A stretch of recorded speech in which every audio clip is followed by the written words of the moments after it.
Olá pessoal, tudo bem com vocês?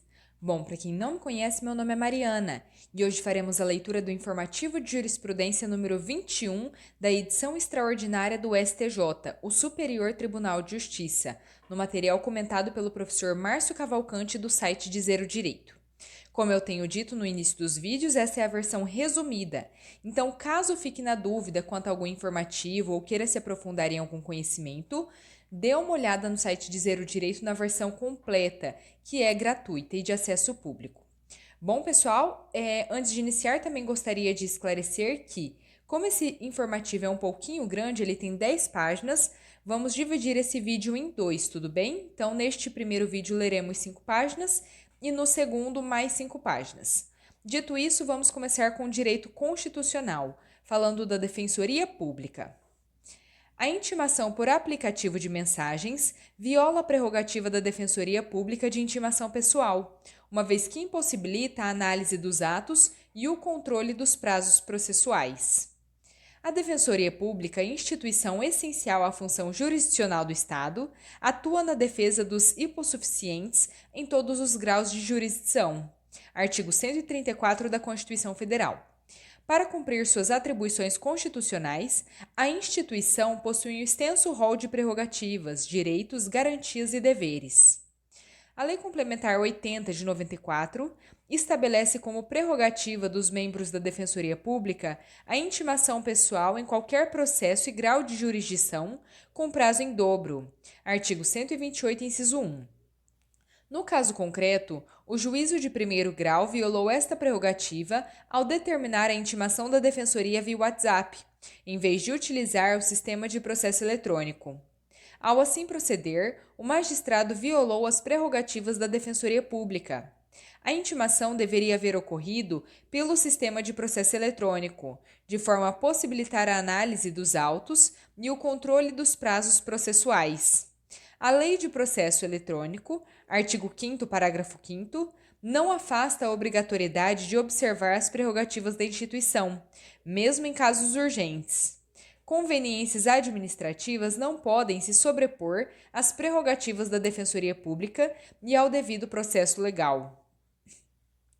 ECA. Cumprimento de medidas socioeducativas. Não é possível a unificação de medidas socioeducativas estipuladas em remissão e em sentença que dá procedência à representação legal. As medidas impostas no âmbito de remissão e aquela decretada em razão de sentença de procedência de representação pela prática de ato infracional possuem natureza distinta e consequências diversas em caso de descumprimento. O descumprimento das medidas decorrentes de remissão enseja o prosseguimento do processo de apuração do ato infracional, e o não cumprimento daquelas decretadas em sentença ocasiona, preenchidos os requisitos legais, a regressão para a medida mais gravosa. Tais circunstâncias impedem a unificação. Direito penal, furto. O exame pericial torna-se excepcionalmente prescindível à comprovação da qualificadora prevista no inciso 3 do parágrafo 3º do artigo 155 do Código Penal, quando inexistirem vestígios no veículo furtado e houver apreensão de chave falsa em poder do agente. Em casos de furto qualificado pelo emprego de chave falsa, a perícia técnica pode ser dispensada excepcionalmente quando não houver vestígios no veículo furtado e a chave falsa for apreendida com o acusado. No caso em questão, a qualificadora foi mantida, pois o uso da chave micha foi comprovado indiretamente pela ausência de avarias no veículo e pela apreensão do artefato com o réu. O STJ entendeu que, nestas circunstâncias específicas, outros meios de prova podem substituir o exame pericial para comprovar a ocorrência da qualificadora prevista no artigo 155, parágrafo 4º, inciso 3 do Código Penal. Artigo 155. Subtrair para si ou para outrem coisa alheia móvel. Furto qualificado, parágrafo 4º. A pena é de reclusão de 2 a 8 anos e multa, se o crime é cometido. Inciso 3. Com emprego de chave falsa. Crimes contra a dignidade sexual. A ausência de violência ou grave ameaça na conduta do réu de apalpar as partes íntimas da vítima com o objetivo de satisfazer sua lascívia impõe a desclassificação do crime de estupro para o delito de importunação sexual. O crime de estupro resta configurado quando o agente constrange a vítima, mediante violência ou grave ameaça, a ter conjunção carnal, a praticar ou permitir que com ele se pratique outro ato libidinoso. No caso, o réu apalpou as partes íntimas da vítima, com o objetivo de satisfazer sua lascívia, sem que para isso tenha utilizado de violência ou grave ameaça, uma vez que surpreendeu a vítima em um momento de distração, pois esta sequer percebeu a aproximação do réu. A desatenção da vítima não torna a conduta do réu violenta. O fato de ele ter apalpado a vítima por dentro de seu short, sem que nenhum elemento adicional tenha sido particularizado, revela a inexistência da violência ou grave ameaça necessária a caracterizar o crime de estupro. Crimes contra a dignidade sexual.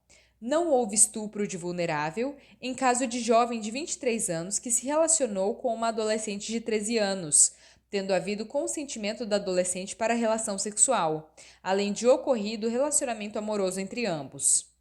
O STJ, no julgamento do tema 918 do STJ, RESP 1.480.881 do Piauí, e na súmula 593, fixou o entendimento de que o crime de estupro de vulnerável se configura com a conjunção carnal ou prática de ato libidinoso com menor de 14 anos, sendo irrelevante eventual consentimento da vítima para a prática do ato, sua experiência sexual anterior ou existência de relacionamento amoroso com o agente. Admite-se o distinguishing quanto ao tema 918 do STJ, na hipótese em que a diferença de idade entre o acusado e a suposta vítima, esta com 13 anos e aquele com 23 anos de idade, não se mostrou tão distante quanto a diferença do acórdão paradigma, bem como porque houve consentimento da adolescente, além de ocorrido relacionamento amoroso entre ambos. Contrabando. A reiteração que afasta a aplicação do princípio da insignificância no crime de contrabando é a reiteração em crimes da mesma natureza do contrabando. Se for reiteração em crimes de natureza diversa, é possível, em tese, a insignificância.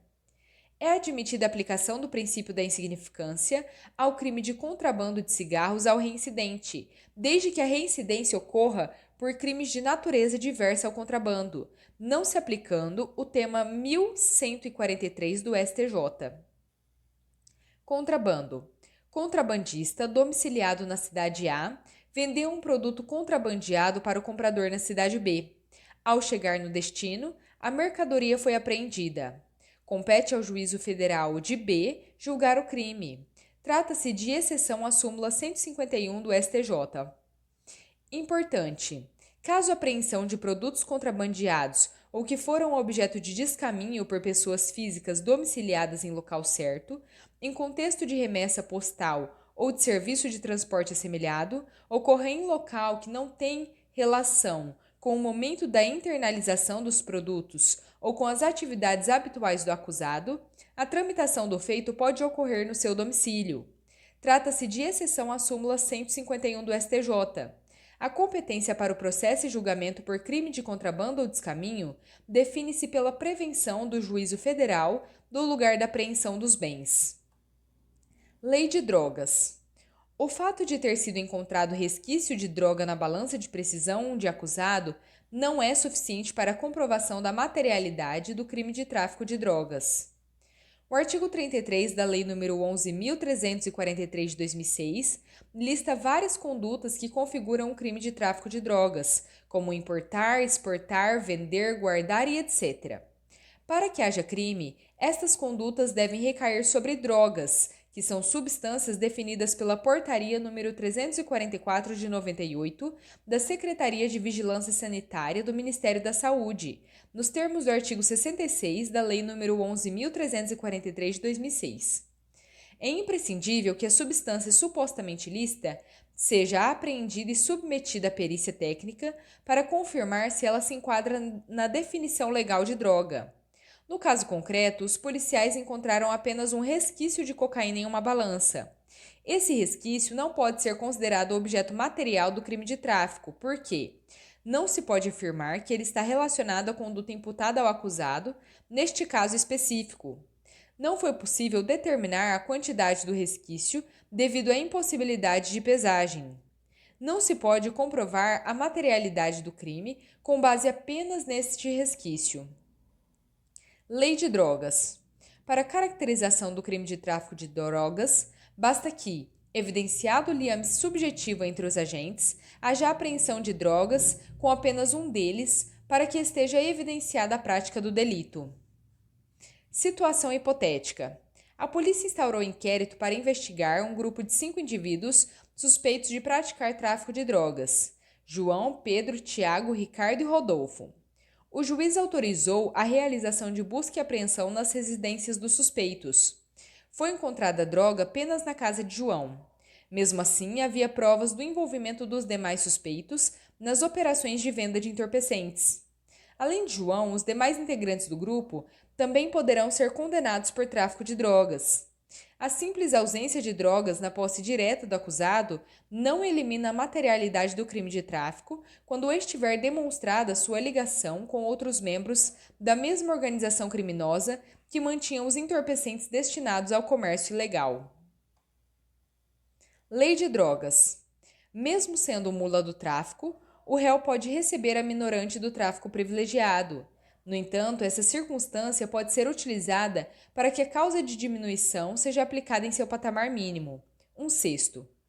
A condição de mula do tráfico, por si só, não comprova que o acusado integra organização criminosa e, por via de consequência, não se presta a fundamentar a não aplicação da minorante do tráfico privilegiado, mas, tão somente, justifica a aplicação da referida causa de diminuição em seu patamar mínimo, de 1/6.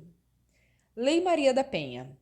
O fato de ameaças serem proferidas em um contexto de cólera ou ira entre o autor e a vítima não afasta a tipicidade do delito. O fato de a conduta delitiva ter sido perpetrada em circunstância de entrevo, contenda entre o autor e vítima, não possui o condão de afastar a tipicidade formal ou material do crime de ameaça. Ao contrário, segundo as regras da experiência comum, delitos desta natureza tendem a acontecer justamente em eventos de discussão, desentendimento, desavença ou disputa entre os indivíduos. Entender o contrário é banalizar a violência contra a mulher e desprezar todo o empenho e a construção jurisprudencial do STJ, no sentido de dar plena efetividade à Lei nº 11.340 de 2006, Lei Maria da Penha, e responsabilização dos agressores, sempre com absoluto respeito aos corolários do contraditório, ampla defesa e devido processo legal. Lei Geral do Esporte. A promessa de vantagem indevida para receber cartão amarelo em uma partida de futebol é suficiente para, em tese, cometer o crime do artigo 198 da Lei Geral do Esporte, ainda que isso não altere diretamente o placar do jogo. Caso concreto: determinado jogador de futebol teria recebido dinheiro de apostadores para receber, propositalmente, cartão amarelo durante uma partida. O Ministério Público ofereceu denúncia contra esse jogador, imputando-lhe a prática do crime previsto no artigo 198 da Lei nº 14.597 de 2023, Lei Geral do Esporte. Artigo 198. Solicitar ou aceitar, para si ou para outrem, vantagem ou promessa de vantagem patrimonial ou não patrimonial para qualquer ato ou omissão destinado a alterar ou falsear o resultado de competição esportiva ou evento a ela associado. Pena: reclusão, de 2 a 6 anos e multa. A defesa argumentou que resultado de competição esportiva é igual a placar final da partida. Como tomar um cartão amarelo não altera necessariamente o placar final da partida, não altera o resultado da competição esportiva. Logo, a conduta seria atípica.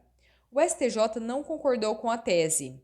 Embora um cartão amarelo não altere diretamente o placar, ele pode influenciar a classificação final do campeonato, considerando que, segundo o regulamento, a quantidade de cartões amarelos pode ser usada como critério de desempate, afetando rebaixamentos, classificações para competições internacionais e até a definição do campeão. Além disso, receber um cartão amarelo pode afetar o desempenho do jogador, que ficará mais cauteloso para evitar um segundo cartão e, consequentemente, expulsão. Logo, isso pode resultar em uma marcação menos vigorosa, potencialmente alterando o resultado da partida. Bom, pessoal, terminamos por aqui a leitura deste informativo e seguiremos com a parte 2 no próximo vídeo. Se ainda não é inscrito no canal, se inscreva e nos acompanhe para os próximos vídeos. Muito obrigada, fiquem com Deus e até a próxima!